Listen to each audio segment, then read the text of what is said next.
A support service for Bangor's homeless and people battling addiction closed its daily programs last month due to a budget shortfall after operating for 45 years. Together Place is a peer-run recovery center. They came up short of their $220,000 fundraising goal and decided to close their day space and diner. But there is a glimmer of hope for reopening.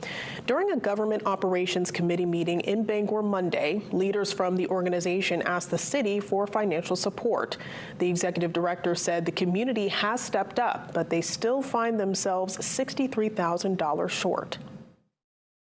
We are exploring many different grants. We've got about $450,000 of grants out right now that are still hopeful about, and we're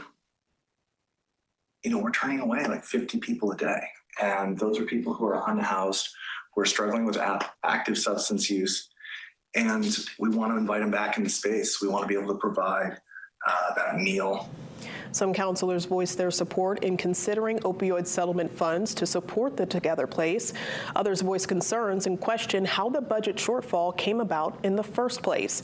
It was also pointed out that multiple organizations assisting in Bangor's public health needs have asked for financial support. City Manager Carolyn Lear suggested that Together Place come up with a proposal addressing some of the concerns. The committee plans to revisit it at a later